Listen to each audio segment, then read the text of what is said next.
ஆண்டவராக இயேசு கிறிஸ்து நாமத்திலே உங்களுக்கு என் அன்பின் வாழ்த்துக்கள்.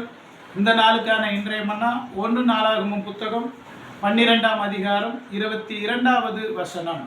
அக்காலத்திலே நாளுக்கு நாள் தாவீதுக்கு உதவி செய்யும் மனுஷர் அவனிடத்தில் வந்து சேர்ந்தபடியால் அவர்கள் தேவ சேனையை போல மகா சேனையானார்கள். பாருங்க, ஒவ்வொரு நாளும் நாளுக்கு நாள் தாவீதுக்கு உதவி செய்யும் மனுஷர்களை கர்த்தர் கொடுத்தார். அந்த உதவி செய்யும் மனிதர்கள் எப்படி இருந்தார்கள்னா, தேவ சேனையை போல, ஒரு தூதர் கூட்டத்தை போல, அந்த அளவுக்கு அதிகமான ஆட்களை, உதவி செய்கிற ஆட்களை தாவீதின் ராஜ்ய பாரத்தை உறுதிப்படுத்தும்படியாக கர்த்தர் தாவீதுக்கு கொடுத்தார். இதை கேட்டுக்கொண்டிருக்கிற அன்பான கர்த்தருடைய பிள்ளைகளே, நமக்கும் கூட ஆண்டவர் உதவி செய்கிற மனுஷர்களை கொடுப்பார்.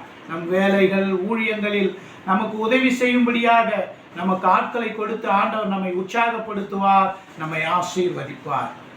சீர்மிகுவான் புவி தேவா தோத்திரம், சிருஷ்டிப்பு யாவையும் படைத்தாய் தோத்திரம், ஏர்குணனே தோத்திரம், அடியார்க்கு இறங்கிடுவாய் தோத்திரம் மனேசா.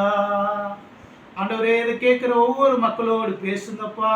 அவர்கள் உம்முடைய நாமத்தை பிரஸ்தாபப்படுத்தட்டும், மகிமைப்படுத்தட்டும்.